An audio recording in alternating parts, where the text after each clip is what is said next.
মেশিনে ফালাই রাখা ছিল বেশ কিছুদিন, তো নিয়ে আসছে আমার কাছে, জাম অবস্থা নিয়ে আসছে মেশিনটা। তো মেশিনটা দেখে মানে মনে হলো যে আসলে ফালাই রাখার আগে মেশিন দিয়ে যখন কাজ করা হয়েছে তখন এটার ভিতরে নারিকেল তেল টেল দিয়ে আর কি কাজ করা হয়েছে, যার কারণে মেশিনের ভিতরে যে পরিমাণ ময়লা জমছে, ময়লা জমে খুব খারাপ অবস্থা। তো ময়লাটা পরিষ্কার করা হয়েছে এবং বেশ কিছু পার্টস এটা থেকে মানে খুলে এখন নতুন দেওয়া হবে, তার জন্যই আর কি চলতেছে। তো এই অবস্থা। আর একটা ব্যাপার হচ্ছে আতুটা তো, আর মেশিনটা জাম আছে এখন, এই জাম সারানোর জন্য এক সাইড খুলতেছি।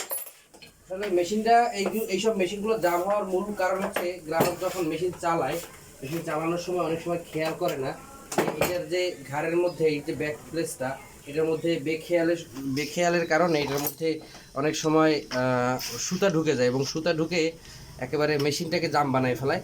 তো কাস্টমার বুঝতে পারে না বা যে চালক সে বুঝতে পারে না যে এটা ওই মানে সুতা ঢোকার কারণে হয়েছে, যার কারণে অনেক সময় আমাদের কাছে নিয়ে আসে। আসলে এই মেশিনটা এরকমের না, এই মেশিনটা আসলে সর্বোপরি সমস্যা। কারণ মেশিনের আপনারা যে ময়লা দেখতে পাচ্ছেন যে কী অবস্থা, ময়লা একেবারে। তো এই ময়লা জমে তারপরে মেশিনটা আটকায় গেছে, কারণ যে প্লেসগুলো আর কি রানিং থাকবে সেই প্লেসগুলোর মধ্যে যদি ময়লা আটকায় যায় বা মেশিন ফালাই রাখলে পরে এই ময়লাগুলো জমে মেশিনগুলো জাম করে ফেলে।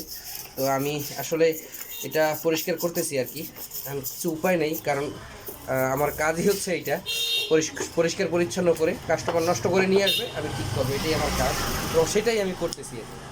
তো আপনাদের বাসা বাড়িতে আপনারা এইভাবে পরিষ্কার করতে পারেন, কেরোসিন অথবা তারফিন নিয়ে আপনারা এটা পরিষ্কার করতে পারেন।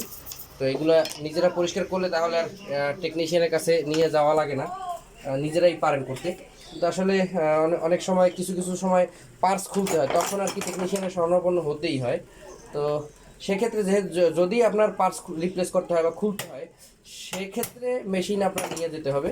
নয়তো আপনার ঘরে বসেই যদি ময়লা টয়লা পরিষ্কার করতে চান তাহলে কেরোসিন নিয়ে আর কি একটু মানে ভিজাই কিছু সময় রাখা, তারপর যদি আপনার ব্রাশ নিয়ে একটু মানে জোরে মানে পরিষ্কার করার চেষ্টা করেন তাহলেই পরিষ্কার করা খুব সহজ হয়ে যাবে।